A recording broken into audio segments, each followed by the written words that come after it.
I take the claim a little bit further in that most times burnout isn't even real. Oh. Yeah. Hi, my name is Yasmin. I'm a brand ambassador, and today I'll be facilitating the Now You Understand podcast, where we have 6 OP students versus Dr. Frank, an OP staff member, on the discussing learning, burnout, and academics. Hi, I'm Dr. Michael Frank. I am the Associate Director for Academic Services here at NYU Opportunity Programs, and I am going to be debating 6 of my wonderful OP students. First claim is that burnout is usually misdiagnosed.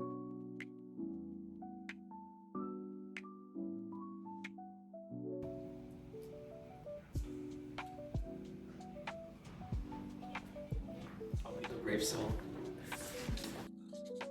Hi, nice to meet you. It's nice to meet you too. So, how would you define burnout? Wonderful. I'm glad you asked that question because I think it's important for us to define our terms before we argue about them. I would say that burnout is the inability to continue with a task or a group of tasks after a significant amount of fatigue. And would you make those, if we're talking about tasks, are we talking about academic tasks or personal tasks, or are there different types of tasks that you would define those by? Burnout could pertain to any group of tasks or any task, so they could be academic. So you all are all students and I'm an educator, so if we wanted to keep it to just academics, then yeah. And I take the claim a little bit further in that most times burnout isn't even real. Oh. Yeah, misdiagnosed is a clever way of saying, not clever, but it's a milder way of saying that sometimes what is reported as burnout is not actually burnout. Like a specific example you could give me? Well, students will say I'm burnt out, and I'll say no, you're not. What kind of students? Students that attend NYU. But like, do they work in like a specific field that you see often? Are you asking if there's a certain demographic or like a certain demographic of students who typically claim to have burnout? No, I don't believe that there's any category of student that claims to be burnt out more than any other category of student. Okay, but you just assume that like most people misdiagnose their burnout. I don't assume it. That's my assertion. Assertion? Yeah. Is this based on what you've seen, like, or do they tell you like personally details about why they feel? So it's an assessment of it's an assessment of a myriad of factors. In that I begin to ask questions, and based upon the answers that I get from said questions, I make an assessment that the student is usually not burnt out. What kind of questions do you ask? Very good question. So I'll usually ask, what are you feeling in the moment? I'll also ask, what are other things that you're doing, and what are other things that you stop doing, because that's important as well. And then we'll talk about what the students' goals are and what their expectations of the process were. So usually if the expectations are, I would say if the expectations make sense and the actions in which they're engaged are indicative of what the expectation should have been, then I make an assessment on whether or not it's truly burnout, and usually it's not.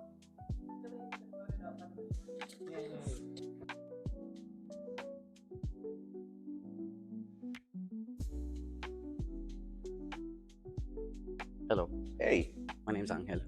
Angel, how are you? I'm good. How are you? Let's go.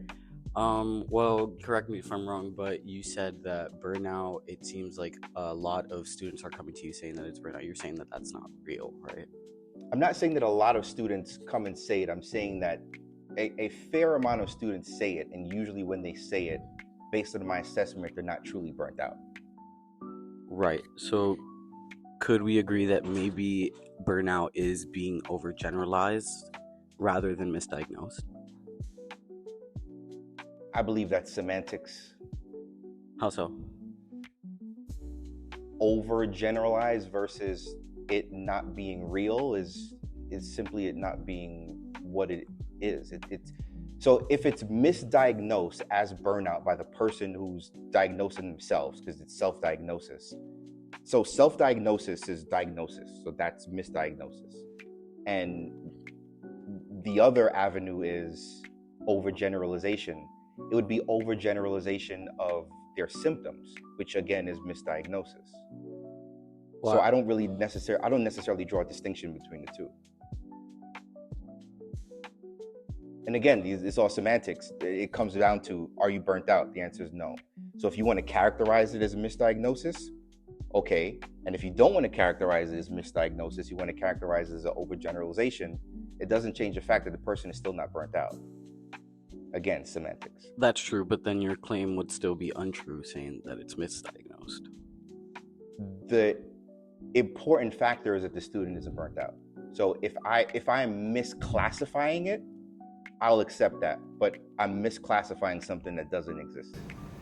You've been voted out by the majority of participants. Thank you.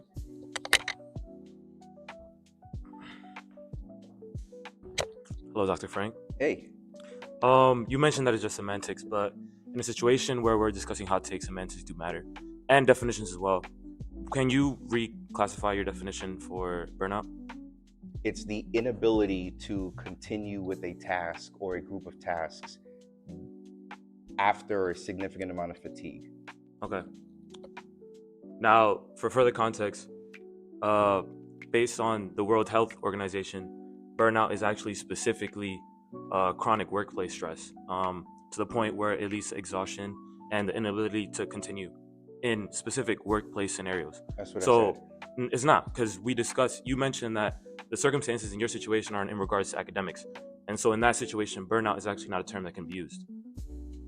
So are you asserting that because students are not workers, they can't be burnt out? I'm just discussing the fact that circumstances do matter.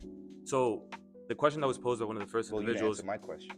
Yeah, but I'm responding to this. The reason why I'm bringing up the definition as a whole, which is that circumstances are an aspect to the conversation. Workplace and academics are very different. In academics, you are undergoing a workload that you chose. That is your responsibility. If you don't do what you need to do, then it's fair to say that them calling themselves or defining themselves as burnout is something that you're like, okay, what are you talking about? In a workplace, it's completely different. Do you agree or disagree? Sure. So then how would you define burnout in an academic setting?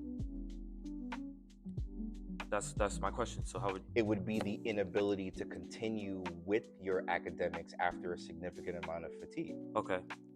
Now, in that dichotomy between workplace and academics, do you think your claim still holds? Yeah. Time is up. Are we sure? There's points that haven't been made that'll. Because you didn't make them. Okay, so I have another claim, and my next claim is that the best way to study is to test. They wrote that other methods such as learning. This is let's be controversial for the sake of being controversial. Let's do that, right? The best way to study is to test, and your learning style doesn't matter.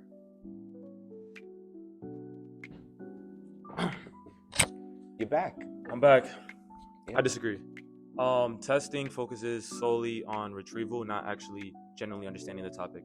The best way to study is to test, but only if you understand the concepts at hand, which means you have to study a different way prior to that. You can't just test your way into learning how to perform surgery, or you're gonna kill people. So, like, what's your take on that? Do you know any surgeons who perform surgery without performing fake surgeries on cadavers? Correct. And before they perform those fake surgeries, they do have to study textbooks and listen to audios and go to lectures and stay in their room and study. Right. Correct. So let's assume that being able to perform surgery on a live person is the end goal. We can go backwards and backwards and backwards, and let's take it to a Gen Chem 1 class, because before you can become a doctor, you got to go to medical school. If you go to medical school, you got to take pre-med classes. So let's say Gen Chem 1. I would argue that taking a test on chapter 2 before being introduced to the material, even if you get the questions wrong, is still a superior thing to going to class, trying to understand it, and then taking the test, for two reasons. Number one, when you take the test before being introduced to the material, there may be some concepts that you do truly understand and that you may be able to answer. But what will inevitably happen is you'll be introduced to material that you don't know, that you have no concept of, so that when you do go to class and when you do study the notes that you've taken and you do go to your study group, number one, it'll be the second time you're introduced to the material. And number two, retrieval practice, as you said, now comes into play because there's something to retrieve. You're retrieving information that you don't have, you're filling in the gaps. Whereas if you just studied beforehand, all you'd have is gaps. That's true, but there's nuances there. One, if you take a test before studying, you are basing your study off of a list of, let's say, 20 questions that you saw in this exam. What if you go to take that same Chem 101 exam and it's a list of 20 different questions that you now just focus your entire studying on that set of questions that were not valid? You're assuming that a student can only, and that not you, I apologize. The question assumes that a student can only be comfortable with material after they've come into contact with it. What I'm trying to explain is the ability to answer questions without having a complete picture beforehand is a skill that's necessary in a lot of workplaces, especially as engineer, especially as an educator, especially as a doctor, especially as a nurse. Sometimes you're going to come across a problem that you haven't seen before, or maybe you've seen it but totally differently. And being able to solve that problem with the information at hand is a skill. And being able to test. Right now, are the majority of participants, please return to your seat. Being able to test and do well in tests before coming in contact with all the material is a skill. Who's next? Hi, Hi, we haven't met. Who are you? I'm Tadeline. Hi, Tadeline. So, your claim was the fact that testing is the best and that all other learning styles are irrelevant? No, I said that testing is the best way to study and your particular learning style is irrelevant. And your particular learning style is irrelevant. I think that really generalizes things, as people do not work all the same. All people do not learn in the same way because everyone and their bodies and their minds are different. And so to say that one way is the best and that your particular learning style does not exactly help you or is irrelevant is a really big generalization that is ignoring the fact that people learn differently. I think you're conflating the two issues in that people do learn differently, and I'm not dispelling the notion that people learn differently. And I'm saying that your learning style, the manner in which you learn, is not relevant to the overall process. Separate from that, the best way to internalize information, i.e. study, is to test. I'm not saying it's the only way. I'm saying that out of all of the other methods, it's the best. And usually, students don't like to test often because it's uncomfortable, because they have to go through this process of not knowing. They have to go through this process of ferreting information to themselves, if they're testing themselves, or to someone else, while not getting the right answer. So, you are all students, so you've either done this yourself or you've been in a class, or you heard this, and the statement is, well, I really studied. I knew what was going on. I understood. I remember. But when I got to the test, I just blanked. My contention is you truly didn't understand.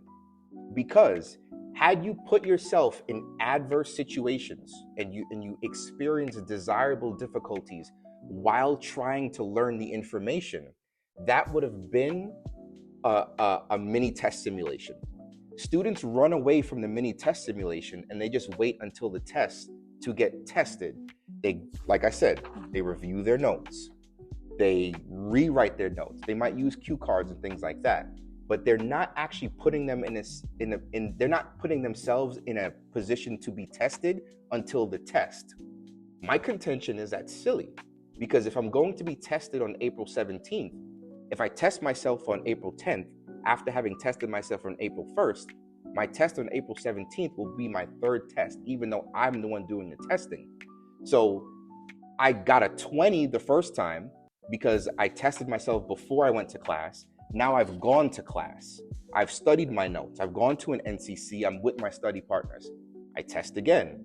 So now there should be information that I got the second time that I didn't have the first.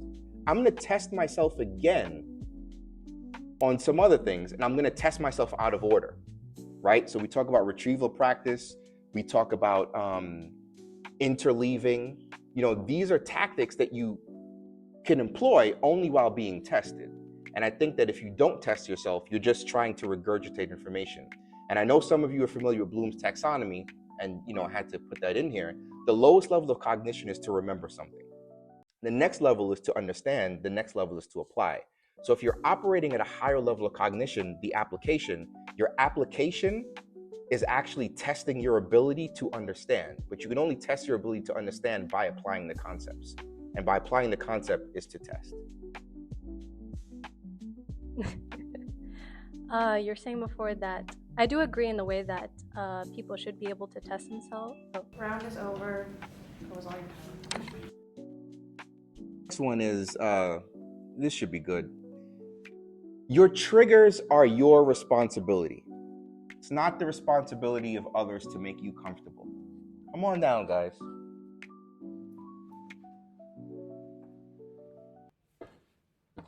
How you doing, good sir? I'm great. My name is John, and let's define. So, could you expand on your question just a little bit? People have triggers, and the things that trigger them, those people should be responsible for them. I think that we've gotten to a place in our society where we try to make everyone as comfortable as possible because certain things trigger them, thereby making our society less productive. Give an example of this. We can be in a very social setting, and there may be certain physical things or things that happen in a large space that may be physically or psychologically triggering to you. Or you may be in a classroom and a teacher is using a term, and it's not derogatory, but it reminds you of something, and that's triggering. So we acquiesce, we change things around, we make the student more comfortable. I think that's a bad course of action. To say that's a bad example, so are you invalidating people's emotions because of a certain term that's spoken? I'm not invalidating what they feel. I think what they feel is valid, but it's valid to you, and I think that the world's got to go on. So I had a situation where You've been voted out by a majority of participants. Please return to your seat.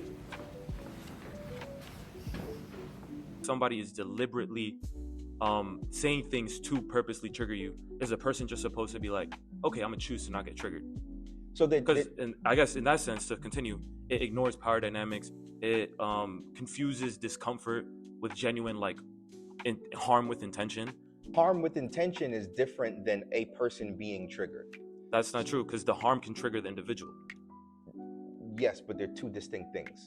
So you can attempt to harm me. You can attempt to abuse your power to harm me, and I may not be triggered. Or I could also be triggered when you're not intending to harm me. Or you can trigger me by attempting to harm me. So you're saying it's distinct things. Okay. So I'm not disputing the fact that it's possible. So in the event that someone is using some attribute, let's call it power, to trigger you, that's wrong.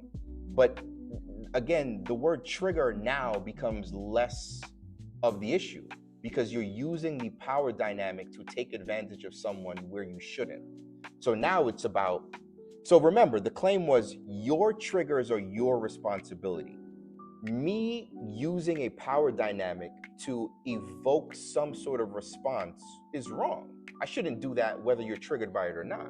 Okay, correct. But that is separate from the topic at hand, which is your triggers are your own responsibility. Yes, it is. You brought it up. Yes, but if someone deliberately brings up harm and that causes the person to be triggered, it is not their responsibility to just choose not to be triggered. Because the term still stands here. Something occurred that caused the person to remember their traumatic events or whatever thing happened that is bringing that trigger up. Do not believe that people should deliberately... So you think that others do not have a responsibility towards others in general society? I think that others should not purposely trigger things, but if something gets triggered in you by someone doing something, especially if it isn't malicious, that's your responsibility, not theirs. Let's speak on a different concept then, because then intent. Okay, let's say intent it's not intent. Okay, let's talk about, I don't know, allergies. Let's say you go to a restaurant the person doesn't want to purposefully put nuts in your dish, but they do. There's a shared responsibility to make sure they address your allergies before serving you food. That's Correct? your responsibility to make sure there's not nuts in there. Did you tell the person I'm allergic to nuts? That's besides the point. No, it's not. Have you read any menu? It says, if you are allergic, please alert your server. It doesn't say your server should know you're allergic to nuts. Okay. Voted out by a majority of Clearly he's voted out. Why are we talking about nuts? Why are we talking about nuts? Because it's an allergy. It's an allergy. Let me finish, bro. Yeah, you will. No. Well, don't talk about him if you scared. No, you should go. I'm not scared. How you gonna vote him out but you scared to talk? What, are you triggered? No. I'm not. I'm fine. I'm just a loud person. Not triggered though. The fuzzy thing fell off. Alright. I don't know if I introduced myself. I already forgot. What's your name? My name is Dr. Frank. My name is Billy. Nice to Billy. meet you. I feel like that's kind of, I don't know. Everything you guys said was interesting. I just like listening a lot. So that's kind of why I just like listening to you, because I like analyzing you and looking at you and being like, wow. Okay, that's you've some been voted out by a interesting. majority of participants. Wait, hold up. Let me cook. Return to your seat. Return to your seat. Let me cook. Return to your seat. Just You've because been I said voted I out. want to hear his You've been opinion. voted out. You've been I want a 1v1 Dr. Frank. I genuinely want a 1v1 Dr. Frank. To think on the spot can be something that you're not ready for. I think people should just try and take care of themselves in the best way that they can. His overall intentions and purpose that he taught us today, honestly, really changed my perspective, and I'm starting to agree with him. So, Team Frank. You know, same old Frank, same old takes, you know, potato, and he walked away because, you know,